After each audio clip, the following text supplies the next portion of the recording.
so while we're in Colorado, this is gonna be your workout. You get to choose your time scheme on this. So 30 on, 30 off is kind of typical. If you want it to be a little bit harder, you can go 30 on, 20 off, and the hardest is gonna be working for 40 and resting for 20. So you get to choose where you're at with this one. We have 3 levels of all the movements. So for this first circuit of your work period, you're going to do either cross march, which Liam's gonna show you.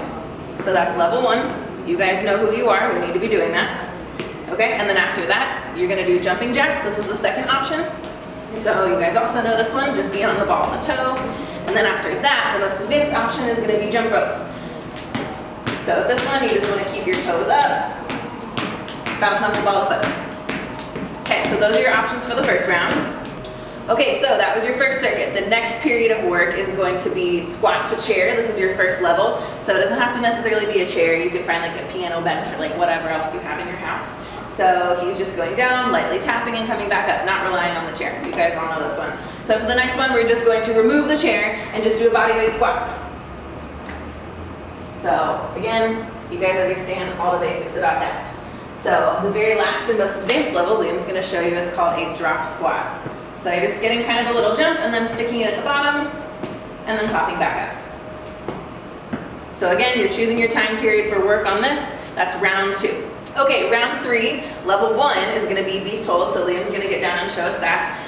So we just want to make sure that the knees are just a little bit under the hip crease and you're just lifting your knees just enough like someone's sliding a letter under them.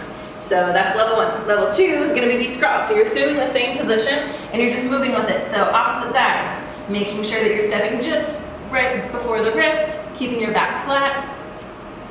Bonus points if you want to go backwards.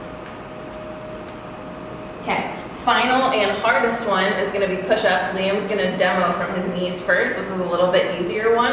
If you feel like your core is going out of place, this is the thing that you need to do. So he's keeping his tail tucked. Shoulder blades first. You guys know all the drills with that. And then so the final, most advanced one is going to be just push-ups from your toes.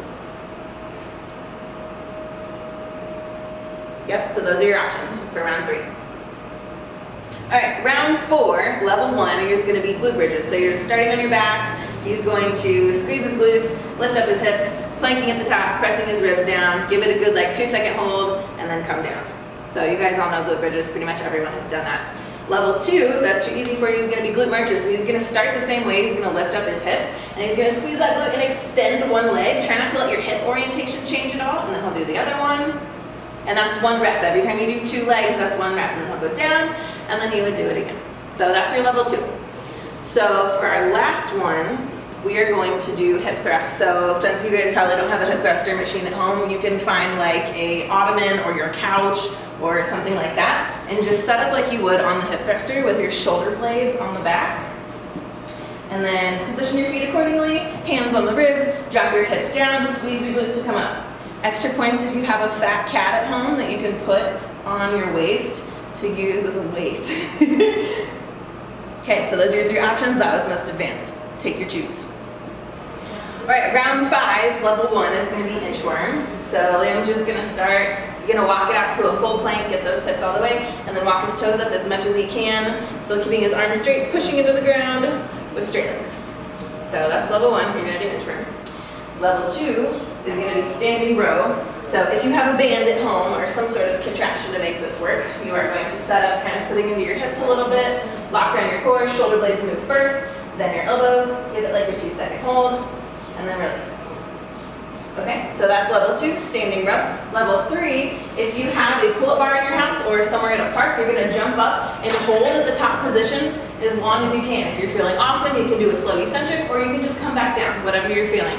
So it would be really good to go to a park to do this, because the finisher that you're going to do is run or walk for 1 mile. So if you have a treadmill at home, fine, but we would prefer you go outside and do it, and then you have benefits to pull-up access. All right, so to review, you get to choose your time scheme. You can go 30 on, 30 off. You can go 30 on, 20 off. You can go 40 on, 20 off. So for round 1, you have cross march, jumping jacks, or jump rope. Round 2, you have squat to chair, box squat, or drop squat. And then round 3, you have beast hold, beast crawl, or push up. Round 4 is glute bridge, glute marches, and then a hip thrust. And then round 5 is inchworm, standing row, or a pull-up hold. And then you're gonna finish that off with a run or walk of 1 mile outside. Have a great workout.